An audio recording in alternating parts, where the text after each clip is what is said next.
The local thrift store was practically giving away the unlabeled, charcoal gray cartridge. When I slotted it into my old console, there was no title screen, no music, just an isometric view of a pixelated, windowless house surrounded by a void of pitch black.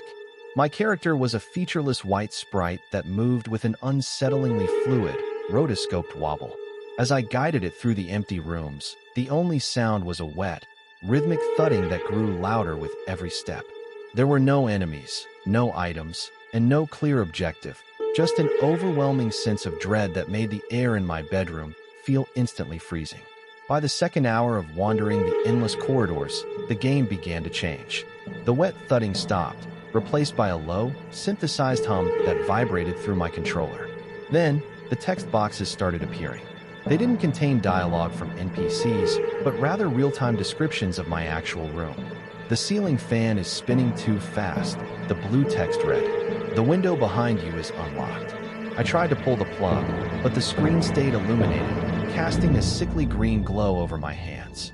The sprite on screen stopped moving under my control. Instead, it turned slowly to face the screen, its pixelated face stretching into a jagged, unnatural grin. The final text box appeared with a sharp, piercing beep that echoed through my quiet house. Turn around. Before I could even process the command, a heavy, wet thud echoed from the dark hallway right behind my bedroom door, perfectly mimicking the audio from the game's first level. I froze, staring at the television as the white sprite slowly began to walk off the edge of the screen, disappearing into the black border of the monitor as if it were stepping out into the room with me. The doorknob behind me began to turn. The auction on the dark web forum called it a developmental build, a canceled mid-2000s MMO titled The Endless Comments. I bought the hard drive out of morbid curiosity, expecting broken code and half-finished textures.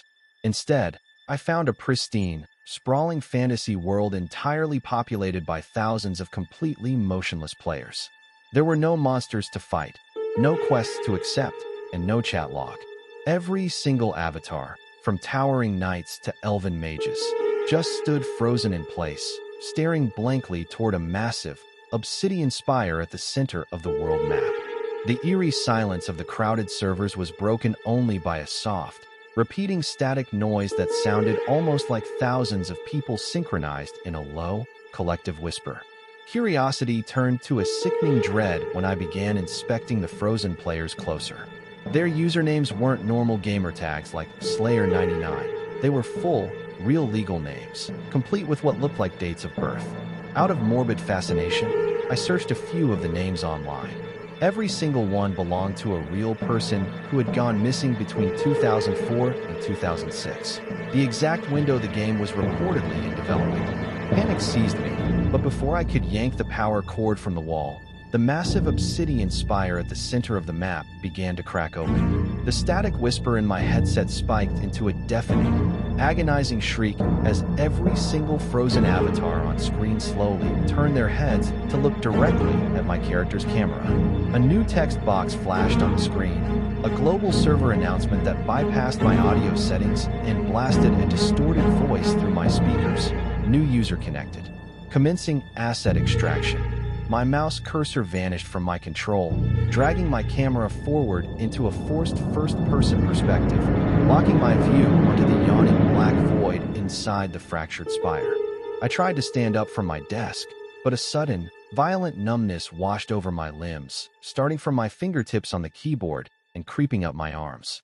As my vision inside the room began to blur and fade into a strange, pixelated grid, the monitor screen showed my empty bedroom chair from a high, isometric angle, and a new white avatar silently appearing at the gates of the Endless Comments. The beta testing forum for Hollow Ascent had only 12 active members before it was abruptly scrubbed from the internet.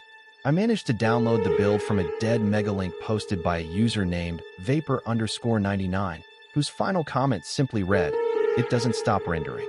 The game was a procedurally generated dungeon crawler, notable only for its hyper-realistic ambient audio. For the first few hours, it was standard indie fare, low-poly stone walls, torchlight, and the echoing clatter of iron boots. But the deeper I descended, the more the procedural engine seemed to malfunction. The stone textures began stretching into long, fleshy pink streaks, and the background audio shifted from generic dungeon wind to the unmistakable, rhythmic sound of a heavy respirator. By level 40, the game stopped pretending to be a fantasy crawler. The enemies vanished, leaving only an endless spiral staircase descending into a gray fog. The engine began lagging violently, not from poor optimization, but because it was generating geometry far beyond the borders of my screen. Every time I hit the pause menu, the ambient audio kept playing, growing steadily louder. It was no longer just breathing. It was a wet, suffocating wheeze, accompanied by the distinct sound of bare skin dragging across gravel. I went to Task Manager to force quit, but my PC froze. On screen, a text prompt bled into the center of the UI, bypassing the game's font entirely for a jagged, unformatted system font. Memory overflow. External space required. That's when the heat started radiating from my PC tower, smelling strongly of ozone and burnt hair. The monitor flickered, the low-poly fog on screen clearing just enough to show the bottom of the staircase. My character wasn't looking into a digital void. The camera had clipped through the floor, showing a perfectly rendered, 3D model of my own apartment's basement layout. As the frame rate dropped to a single, agonizing frame per second, the audio synced perfectly with reality. A wet, dragging sound began vibrating through the floorboards directly beneath my desk. The game had finally finished rendering its destination.